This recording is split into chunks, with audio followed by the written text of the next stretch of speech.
یہ آکاشوانی لکھنؤ ہے۔ علاقائی خبریں دیبا ہاشمی سے۔ وزیر اعظم نریندر مودی نے آج ویڈیو کانفرنسنگ کے توسط سے روزگار میلے کے تحت پورے ملک کے 47 مقامات پر منعقد پروگراموں میں 51,000 سے زیادہ نوتقرر نوجوانوں کو تقرری لیٹر تقسیم کیے۔ اس موقع پر جناب مودی نے نوتقرر نوجوانوں کو خطاب کرتے ہوئے کہا کہ مرکزی حکومت کی یہ مہم نوجوانوں کو مستحکم بنانے اور انہیں ملک کی تعمیر میں شراکت دار بنانے کی سمت میں ایک خصوصی قدم ہے۔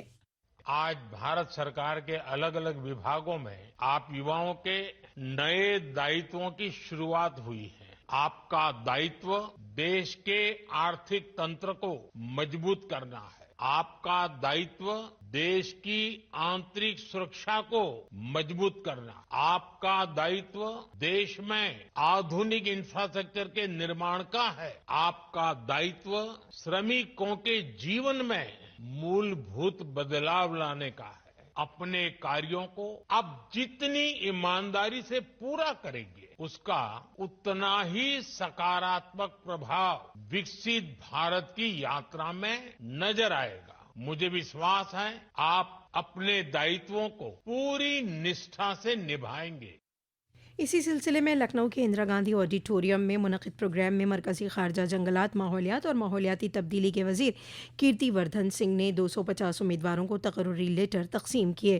اس موقع پر جناب سنگھ نے کہا کہ نوجوانوں کو روزگار مہیا کرانا مودی حکومت کا ایک قومی احادہ ہے۔ یہ صرف ایک تقرری نہیں ہے بلکہ خود کفیل ہندوستان کی تعمیر کی سمت میں ایک مستحکم پیش قدمی ہے۔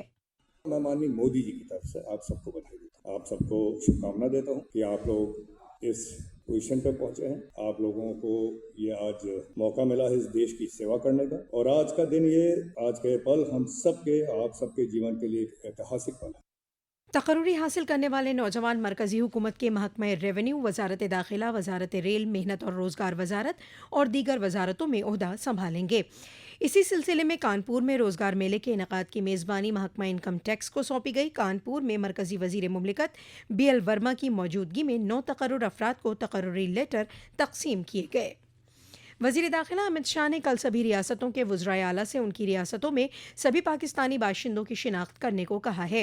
جناب شاہ نے انہیں پاکستانی باشندوں کی جلد واپسی یقینی کرنے کے لیے ضروری قدم اٹھانے کے بھی احکام دیے۔ اسی بیچ داخلہ سیکریٹری گووند موہن نے سبھی ریاستوں اور مرکز کے زیر انتظام ریاستوں کے چیف سیکریٹریوں سے اس احکام پر سختی سے عمل کرنے کو کہا۔ پاکستانی باشندوں کو جاری سبھی طبی ویزے صرف 29 اپریل تک ویلڈ رہیں گے اور منسوخ کیٹیگری میں کوئی نیا ویزا جاری نہیں کیا جائے گا۔ لکھیم پور کھیری کے پلیا حلقے میں سیلاب کنٹرول کی سمت میں خصوصی قدم اٹھائے جا رہے ہیں۔ اتر پردیش کے وزیر اعلیٰ یوگی آدتیہ ناتھ آج اپنے پلیا دورے کے دوران شاردا ندی میں چل رہے چینلائزیشن کے کام کا معائنہ اور گرانٹ تقسیم پروگرام میں شامل ہوئے۔ اس موقع پر وزیر اعلیٰ نے مختلف عوامی بہبودی اسکیموں کے فیض یاب افراد کو قرض، رہائش اور ٹریکٹر کی چابیاں تقسیم کیں۔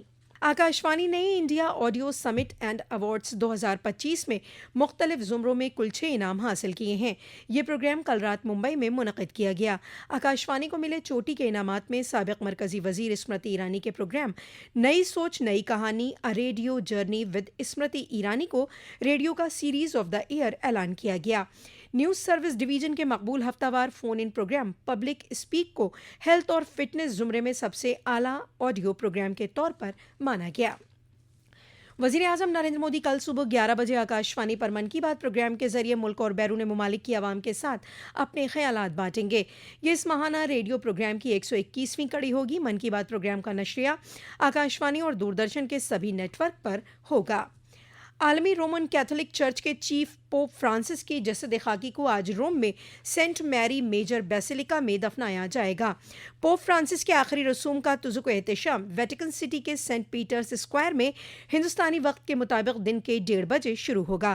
واضح ہے کہ پوپ فرانسس پہلے لیٹن امریکی پوپ تھے جو رومن کیتھولک چرچ کے چیف بنے تھے۔ اور محکمہ موسمیات کے مطابق اتر پردیش میں آج سے موسم کا مزاج بدلنے لگے گا اور 29 اپریل تک ریاست کے کئی اضلاع میں بارش اور آندھی کا امکان ہے۔ اس کے چلتے محکمہ موسمیات نے متعلقہ علاقوں میں الرٹ جاری کیا ہے۔ اسی کے ساتھ آکاشوانی لکھنؤ سے علاقائی خبروں کا یہ بلیٹن ختم ہوا۔ اگلا بلیٹن دوپہر 2 بجے FM پر نشر کیا جائے گا۔